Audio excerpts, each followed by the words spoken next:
তোমরা সকলে কেমন আছো? আশা করছি প্রত্যেকেই খুব ভালো আছো। তোমাদের ভালোবাসায় আমরাও বেশ ভালো আছি। তোমাদের সকলকে এসএম সিম্পল লাইফের পরিবারে অনেক অনেক স্বাগত আর প্রত্যেককে গুড মর্নিং। কাছেও দূরে যে যেখান থেকে আমার এই ভিডিওটা দেখছো প্রত্যেককে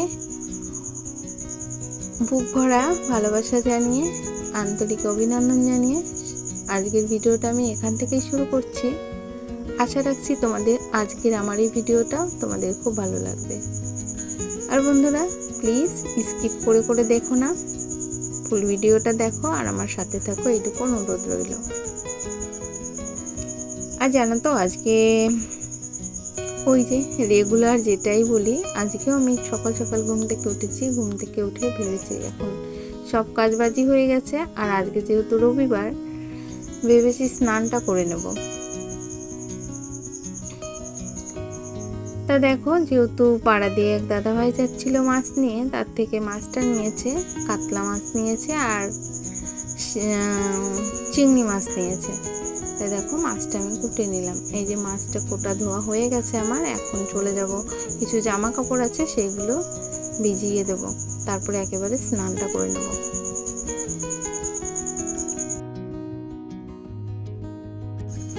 তারপর দেখো এই যে জামা কাপড় ভিজানো হয়ে গেছে, এখন কেচে ধুয়ে স্নানটা সেরে তারপরে এই দেখো চলে এসেছি এবার রান্না বান্না করতে। আর এই দেখো একটু খুদের ভাত করলাম, তার সঙ্গে মাছ ভাজি আর একটু আলু ভেজে নেব। অল্পই খুদ ছিল জানো তো, ছেলে বায়না ধরেছে তাই ছেলেকে একটু খুদ রান্না করে দিলাম। আর রবিবার মানেই না আমার খুব ব্যস্ততার সঙ্গে দিনটা কাটে। আর যেহেতু অল্প খুদ ছিল সেটা ওরা দুই ভাই খাবে, আর এখন আমরা দুজন কি খাবো, তাই দেখো আমাদের জন্য আমি আবার ভাবলাম একটু রুটি করি, আর এই যে আলু ভাজি থাকবে এটা দিয়ে আমাদের খাওয়া হয়ে যাবে। তারপর দেখো এই যে ময়দাটাও মেখে নিচ্ছি, আর এর মধ্যে ভাতটা হয়ে গেছে, মার গেলে নিয়েছি। এই দেখো এই যে ভাতটা ওদের দিয়ে দিলাম। দেখো এই যে চলে আসলাম আবার থালা বাসনগুলোকে ঠিক মতো ঠিক জায়গায় রেখে দিতে। যেহেতু এই বাসন কুসনগুলো না আমি সকালবেলা মেজেছিলাম, তাই এইগুলো আর ঠিক মতো ঠিক জায়গায় রাখা হয়েছিল না।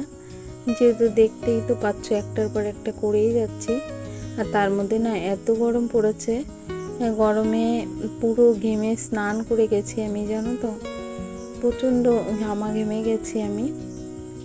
আর তারপর থালা বাসনগুলো তুলে, যেহেতু ওরা খাচ্ছে ভাত আর আমাদের জন্য যে আমি রুটিটা সেঁকে নিচ্ছি, তৈরি করেছি। আর বেশি রুটি খায় না আমাদের ওর বাবা, জানো তো, ওর দুটো তিনটে হলেই হয়ে যায়। আর আমার রুটির সাইজগুলো না সত্যিকারেই একদমই ছোট ছোট হয়, আর আমি অনেকটা বড় করে রুটি তৈরি করতে পারি না, তার জন্য ছোট ছোট করেই তৈরি করি। বড় করে তৈরি করলে কি হয়, মাঝে ভাঁজ পড়ে যায় আর তাতে রুটিগুলো আমার একদমই ফোলে না। তারপর দেখো যে রুটিগুলো সেঁকে নিচ্ছি আর বেলেও নিচ্ছি, আর বেলনিটা না ভেঙে গেছে। আর এইভাবে দেখবে রুটিগুলো সেঁকলে না পুরো রুটিগুলো সুন্দর ফোলে, ভীষণ ভালো লাগে রুটি তৈরি করতে। তারপর দেখো এই যে ওর বাবা খেতে বসে গেছে, আর এই দেখো মামামকে পাকা আম দেওয়া হয়েছিল খেতে, তা মামামটা দুষ্টুমি করে খাচ্ছে আর ঘুরুঘুরু করছে। কি বলবো জানো তো বন্ধুরা, সকাল টাইমটা এত ব্যস্ততাই কাটে আমার দিনটা, তা তোমাদেরকে আর না বললেই নয়। এখন মাঝে মাঝে মনে হয় ভগবান যদি আমাকে দুটো হাত না দিয়ে যদি 10টা হাত দিতেন খুবই ভালো হতো, সংসারের সমস্ত কাজটাই আমি গুছিয়ে করতে পারতাম। দেখো সকাল থেকে না আমি 1 মিনিটও বসে নেই, একটার পর একটা করেই যাচ্ছি, তবুও মনে হচ্ছে কাজের আর শেষ হচ্ছে না। আর এই দেখো সকালবেলা তো রান্নাবান্না করলাম, আবার দুপুরেও রান্নাবান্না করতে হবে। আর যেহেতু মামাম ছোটো, আবার মামামের জন্য একটু খিচুড়িও করতে হলো, তা খিচুড়িটাও হয়ে গেছে, নামিয়ে রেখেছি। তারপর দেখো এই যে রুটি বানালে না এই দিকে একটা সমস্যা হয়, শুধু মানে গুঁড়ো পড়ে, আর আটা পড়লে না একদমই ভালো লাগে না গ্যাসটা না মুছলে। তাই দেখো গ্যাসটা ভালো করে মুছে টুছে চলে এসেছি আবার থালা বাসনগুলোকে মেজে নিতে। আর এই দেখো বাসন কোসনগুলো মাজাও হয়ে গেছে, এখন আমি তারপর দেখো চলে আসলাম এই যে কোটোবাটি যেখানে থাকে সেই কোটোবাটির এই জায়গাটাকেও না একটু পরিষ্কার করে নিচ্ছি। যেহেতু আমার এখন ড্রেসটাও চেঞ্জ করতে হবে, তাই ভাবলাম মোছামুছিটা একেবারে সেরে নিয়েই তারপরে ড্রেসটা চেঞ্জ করব। আর তার মধ্যে সকালে এক প্যাকেট বিস্কুট খুলেছিল আমার ছেলে, তা ও তো আর বয়েমে রাখতে পারে না, ও প্যাকেটের ভিতরেই আছে বিস্কুটগুলো। তাই ভাবলাম বিস্কুটগুলো ঠিক মতো ঠিক জায়গা না রাখলে না আবার পিঁপড়ে টিপড়ে ধরলে, আমাদের বাড়িতে আবার পিঁপড়ে কোনো জিনিস ধরলে কেউই খেতে চায় না, জানো তো। আর ওদের কি বলবো, আমারই খেতে ইচ্ছা করে না পিঁপড়ে যদি ধরে। তাই দেখো কোটোটা আগেই ধোয়া ছিল, তাই দেখো কোটোটায় বিস্কুটটা রেখে দিয়েছি। আর এই জায়গাটা একটু সুন্দর করে মুছে নিলাম। আর জানো তো বন্ধুরা, আজকে না আমি বেডশিটটা চেঞ্জ করলাম, কেননা সকালের দিকে না মাম্মাম টয়লেট করে ফেলেছে। আর টয়লেটের বিছনায় দেখবে শুতে একদমই ইচ্ছা করে না। তাই দেখো যেটা টয়লেট করেছিল সেটা কেচে ধুয়ে বাইরে মেলে দিয়েছি। আর এই যে নতুন আরেকটা সেটা পেতে দিচ্ছে। আর আমার বিছানাটার পাততে না একটু ঝামেলা হয়, যেহেতু অনেকগুলো বালিশ কাঁথা কাপড় থাকে, সবটা নামিয়ে নিয়ে তারপরে দেখো এই যে সুন্দর করে বিছানাটাকে গুছিয়ে নিলাম। আর এরপরে চলে যাব রান্না বান্না করতে, যেহেতু অনেকটা বেলা হয়ে গেছে, এখন ওই 12:30 মতো বেজে গেছে। এই দেখো বিছানাটাও কেউ গুছানো হয়ে গেছে। আর মামাম কিন্তু নিচে ঘুমোচ্ছে।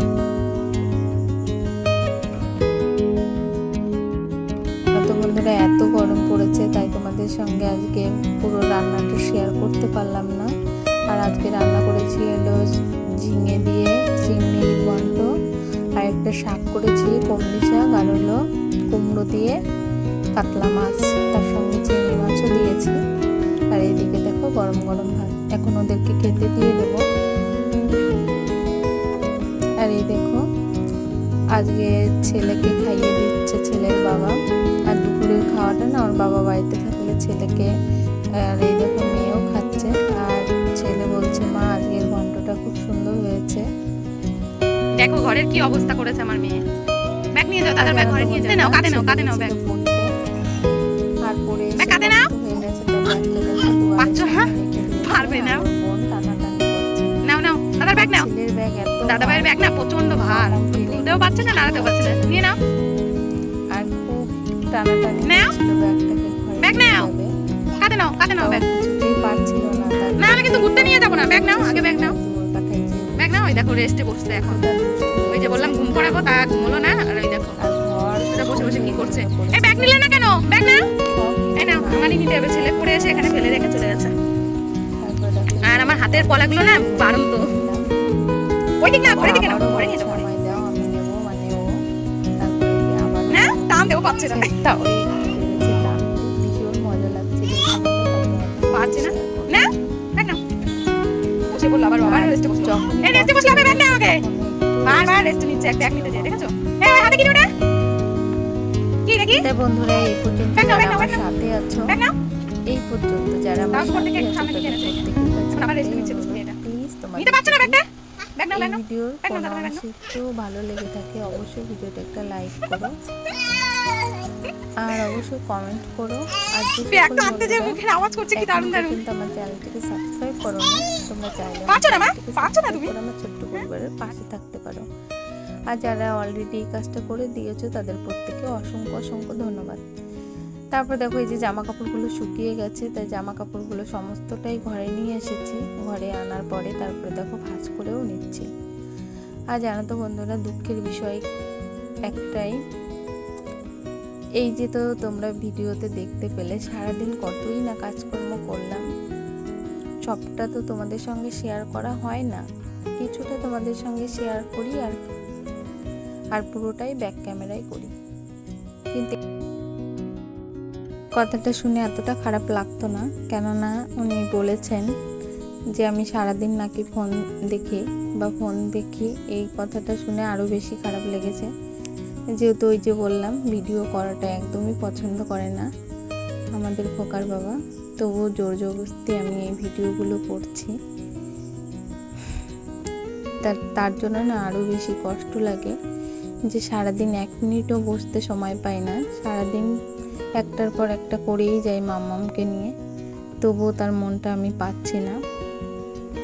তা যাকে আর কি বলবো, যেহেতু আমার মতো ঘরের বউদের তো এই কথাটা শুনতেই হবে, ঠিক না বলো? শুয়ে গেছে অনেকটা, তা অনেক কিছু বলে ফেললাম বন্ধুরা। তা প্রত্যেকে তোমরা ভালো থেকো। ভিডিওটা আর বড় করছি না, যেহেতু প্রচণ্ড গরম দিয়েছে। এখন মামামও বায়না ধরছে একটু বাইরের দিকে ঘুরতে যাবে। তাই টাটা, তোমরা প্রত্যেকে ভালো থেকো, টাটা।